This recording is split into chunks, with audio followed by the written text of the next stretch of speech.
বাচ্চার খিদে কমে যাচ্ছে। আগে বাচ্চা যে পরিমাণ খাবার খেত, যত দিন যাচ্ছে বাচ্চার খাবার পরিমাণ আরো কমে যাচ্ছে। হ্যাঁ, খুব কমন একটা সমস্যা, এবং আমরা নিজের অজান্তেই এই ভুলগুলো করে থাকি। এই ভুলগুলো করলে কিন্তু বাচ্চার খিদে কমে যাবে। এই ভুলগুলো কি কি জানতে হলে পুরো ভিডিওটা আজকে দেখতে হবে। আজকে ভিডিওটা খুব ইম্পর্টেন্ট, তাই একদম স্কিপ না করে পুরো ভিডিওটা দেখুন।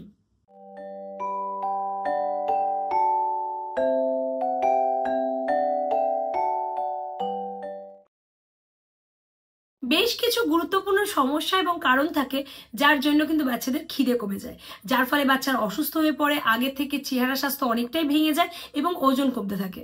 এবং এই খিদে কমে যাওয়ার ফলে কিন্তু শিশুর শরীরে পুষ্টিরও ঘাটতি দেখা যায়। তাই এই খিদে কমে যাওয়ার পিছনে আসল কারণ কিন্তু অনেক সময় আমরাই করে ফেলি। আমরাই মায়েরা হয়তো অনেক সময় অজান্তেই এমন কিছু ভুল করি যার জন্য বাচ্চাদের খিদে কমতে থাকে। যে সমস্ত বাচ্চারা একটু বড় হয়ে গেছে তাদের ওপর যেমন পড়ার চাপ দিচ্ছেন, তার সাথে সাথে তাদের খেলার সুযোগ দিন। বাড়িতেই না হয়, বাইরে যদি নাও যেতে পারে, বাড়িতেই না হয় একটু খেলতে দিন, দৌড়ঝাঁপ করতে দিন। যত বাচ্চারা দৌড়ঝাঁপ করবে, খেলাধুলো করবে, তত কিন্তু বাচ্চাদের খিদে পাবে, অটোমেটিক্যালি খিদে পাবে। তখন খাওয়ার জন্য আপনাকে বাচ্চাকে জোর করতে হবে না। বাচ্চাদের যতটা সময় খেলাধুলো করা উচিত বাচ্চারা ততটা সময় খেলাধুলো করতে পারছে না। এখন এতই পড়ার প্রেশার, সারাদিন ধরে বাচ্চারা পড়াশোনা করছে, বা ফাঁকা সময় বাচ্চারা বসে বসে টিভি দেখছে, মোবাইল দেখছে, কিন্তু খেলাধুলো করতে পারছে না। বাচ্চাদের খেলাধুলো একটু করতে দিন। যে সমস্ত বাচ্চারা সবে হামাগুড়ি দিতে শিখছে তাদের বাড়িতে ছেড়ে দিন, ঘরের মধ্যে সে একটু হামাগুড়ি দিক। যে বাচ্চারা সবে হাঁটতে শিখছে তাদের একটু হাঁটতে দিন বাড়িতে। পাশে যদি মাঠ থাকে মাঠে নিয়ে গিয়ে একটু হাঁটান। যারা একটু বড় বাচ্চা তাদের একটু দৌড়ঝাঁপ করতে দিন, বাড়িতে খেলতে দিন, বা বাড়ির পাশে যদি পার্ক থাকে, মাঠ থাকে, সেখানে গিয়ে বল নিয়ে একটু দৌড়াতে দিন, খেলতে দিন। বাচ্চারা যদি সঠিক, যতটা যে বয়সে যতটা দৌড়ঝাঁপ করা উচিত, খেলাধুলো করা উচিত, সেটা যদি বাচ্চারা ঠিক মতো করতে পারে তাহলে কিন্তু অটোমেটিক্যালি বাচ্চাদের খিদে পাবে। খাওয়ার জন্য তখন আপনাকে বাচ্চাকে জোর করতে হবে না। যে সমস্ত বাচ্চারা দেখবেন খেলাধুলো কম করছে, দৌড়ঝাঁপ কম করছে, বসে বসে কাটাচ্ছে সারাক্ষণ, সেই সমস্ত বাচ্চাদের দেখবেন খিদেও কম পাচ্ছে, তাদের সেই মতো খিদে তৈরি হচ্ছে না। নেক্সট একটা ভুল করার জন্য কিন্তু বাচ্চাদের খিদে মরে যায়, সেটা হলো বাচ্চাদের আবদার রাখতে অনেক সময় আমরা বাচ্চাদের চিপস কিনে দিচ্ছি, কোল্ড ড্রিঙ্কস কিনে দিচ্ছি, প্যাকেটজাত খাবার কিনে দিচ্ছি। এতে কিন্তু বাচ্চাদের খিদে মরে যায়। দেখবেন একটা জিনিস খেয়াল করে, যে বাচ্চা যত বেশি চিপস খাচ্ছে, ভাজাভুজি খাচ্ছে, বাইরের প্যাকেটজাত খাবার বেশি খাচ্ছে, কোল্ড ড্রিঙ্কস খাচ্ছে, বা বিভিন্ন ধরনের সফট ড্রিঙ্কস যেগুলো মার্কেটে এখন পাওয়া যায় সেই ধরনের জিনিসগুলো খাচ্ছে, তাদের কিন্তু খাবার পরিমাণটা তত কম। কারণ বাচ্চারা সেটা থেকে যে পরিমাণ ক্যালোরি ইনটেক করছে, ফলে পরবর্তীকালে বাড়ির ঘরের খাবার কিন্তু সে আর খেতে পাচ্ছে না। যেমন ধরুন একটা প্যাকেট চিপস থেকে বাচ্চা 100 ক্যালোরি পাচ্ছে। ঠিক এক প্যাকেট চিপস খাওয়ার পরে বাচ্চাকে যখন আপনি এক বাটি ভাত দিচ্ছেন, সেই এক বাটি ভাতে হয়তো 100 কি 150 ক্যালোরি রয়েছে, সে তখন সেটা অটোমেটিক্যালি খেতে পারবে না। স্বাভাবিক না সেটাই? তাই বাচ্চাকে এই সমস্ত জাঙ্ক ফুডগুলো আবদার করলেও এগুলো দেওয়া বন্ধ করে দিন। থার্ড বলবো, বাচ্চার খাবারটা একটু মজাদার করার চেষ্টা করুন। হ্যাঁ, যে খাবারটা আপনি বাচ্চাকে খাওয়াচ্ছেন রেগুলার একই ধরনের খাবার খাওয়াবেন না। যে খাবারটা খাওয়াচ্ছেন মুখে রুচি আনতে বাচ্চাকে একটু টেস্টি করে খাবারটা বানিয়ে দিন। তার মানেই বলছি না অতিরিক্ত তেল, অতিরিক্ত মশলা দিয়ে, অল্প মশলা দিয়েও কিন্তু আমরা টেস্টি এবং পুষ্টিকর খাবার বাচ্চাদের বানিয়ে দিতে পারি।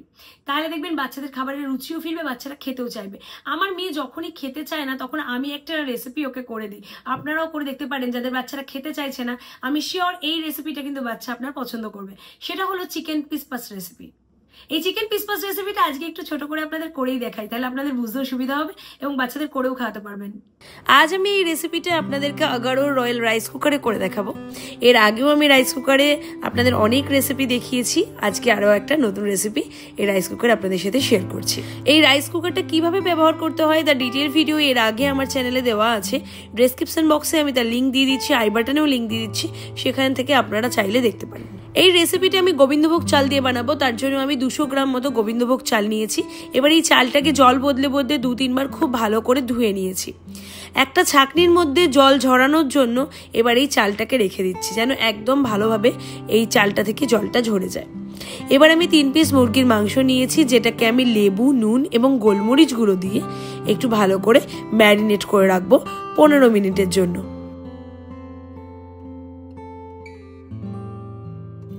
এবার এই রেসিপিটা বানানোর জন্য আমি যে সমস্ত সবজিগুলো কেটে রেখেছি সেগুলো হলো গাজর, বিনস, আলু, পেঁয়াজ, আদা, রসুন এবং লঙ্কাটা অবশ্যই অপশনাল। আপনারা মনে করলে এখানে অন্য সবজিও ব্যবহার করতে পারেন। আদা রসুনটা আমি এখানে ঘষে ব্যবহার করব এবং প্রতিটা সবজি একটু মোটা মোটা করে কেটে রেখেছি। এবার রাইস কুকারটা অন করে আমি রান্নাটা শুরু করছি। প্রথমে এর মধ্যে একটু সাদা তেল প্রথমে গরম করে নেব এবং তার মধ্যে দেব একটুখানি বাটার। আপনারা বাটারের বদলে ঘিও এখানে ব্যবহার করতে পারেন। এবার এই গরম তেলের মধ্যে আমি এই গোটা মশলাগুলো দেবো তেজপাতা, গোটা সাদা জিরে, গোলমরিচ, দারুচিনি, এলাচ আর লবঙ্গ। এই ফোড়নটা থেকে সুন্দর গন্ধ ছাড়া অবধি ফোড়নটাকে একটু নেড়ে চেড়ে নেবো তেলে। তারপর এর মধ্যে ঘষে রাখা আদা রসুনটা দিয়ে দিচ্ছি। আদা রসুনটাকে একটুখানি নাড়াচাড়া করে এবার চিকেন যেটা ম্যারিনেট করে রেখেছিলাম সেটা এখানে দিয়ে দেবো। এবার আমি এর মধ্যে 3-4 মিনিট চিকেনটাকে খুব ভালো করে ভেজে নেব যতক্ষণ না চিকেনের রংটা একটু সাদাটে হয়ে আসে। এবার আলু আর গাজরটা এর মধ্যে দিয়ে দিচ্ছি, কারণ এটা রান্না করতে সব থেকে বেশি সময় নেয়। আলু গাজরটাকে এবার এই চিকেনের সাথে একটু কষিয়ে নেব। আলু আর গাজরটা মোটামুটি 5 মিনিট ধরে একটু নাড়াচাড়া করে ভেজে নেওয়ার পর এর মধ্যে মিশিয়ে দিচ্ছি বিনস, পেঁয়াজ আর কাঁচা লঙ্কাটা।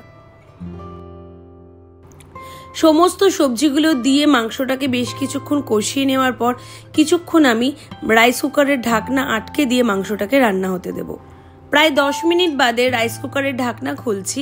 দেখুন মাংসটা কিন্তু অর্ধেক প্রায় সেদ্ধ হয়ে গেছে এবং বাকি সবজিগুলোও কিন্তু মজে এসেছে। এই সময় সবজি থেকে যে জলটা বেরিয়েছে তাতেই কিন্তু পুরো রান্নাটা করছি, আলাদা করে কোনো জল দিচ্ছি না।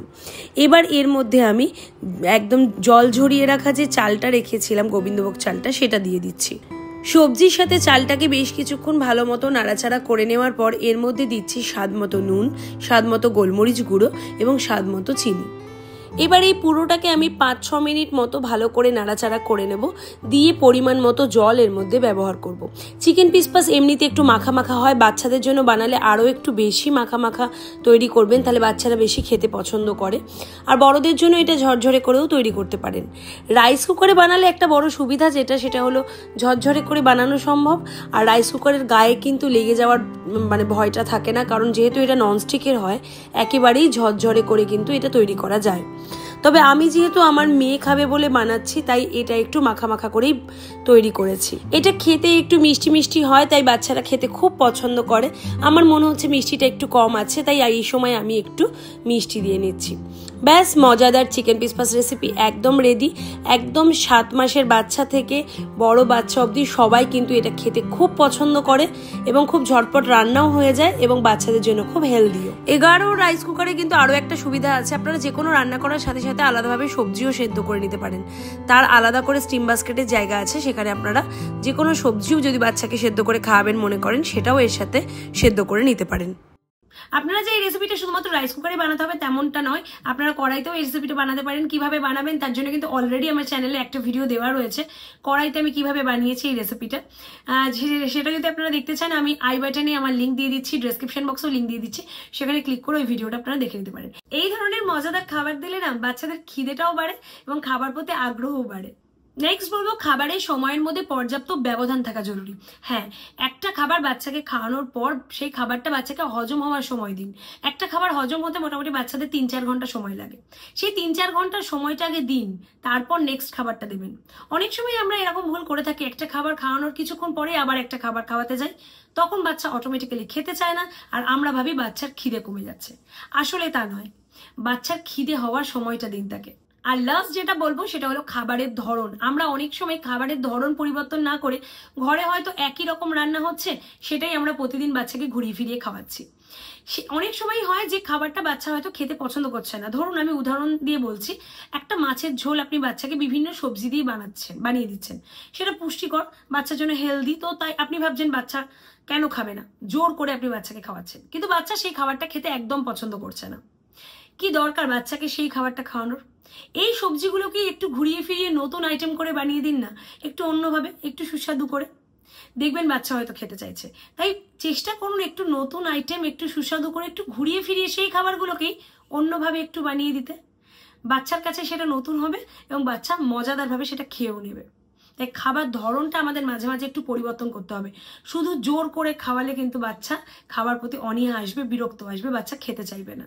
একটা কথা মনে রাখবেন, শিশুর পর্যাপ্ত শারীরিক বিকাশের জন্য কিন্তু পর্যাপ্ত খাবার দেওয়াটাও জরুরি। পর্যাপ্ত পুষ্টি কিন্তু শিশুর শরীরে যাওয়াটা সত্যিই খুব জরুরি। তাই যদি বাচ্চা একেবারেই খেতে না চায়, দেখেন অনেক খাবার পরিমাণ আগে থেকে কমে যাচ্ছে, দুর্বল হয়ে পড়ছে, বাচ্চা খেতে চাইছে না, তাহলে ইমিডিয়েটলি ডাক্তারের পরামর্শ নিন। আর আমি যে জিনিসগুলো বললাম সেগুলো একটু মেনে দেখুন, শিশুর খাবার প্রতি আগ্রহ বাড়বে। এইরকম ভিডিও দেখার জন্য আমার চ্যানেলটাকে সাবস্ক্রাইব করুন। সাবস্ক্রাইব করার পাশাপাশি পাশের বেল আইকনটা অবশ্যই হিট করে রাখবেন, তাহলে আমার পরবর্তী ভিডিও নোটিফিকেশন আপনার কাছে পৌঁছে যাবে। আর আজকের ভিডিওটা ভালো লাগলে একটু লাইক করে দেবেন, শেয়ার করে দেবেন, কমেন্ট করে জানাবেন আপনাদের ভিডিও কেমন লাগছে। নেক্সট ভিডিও নিয়ে আসবো খুব তাড়াতাড়ি। টাটা।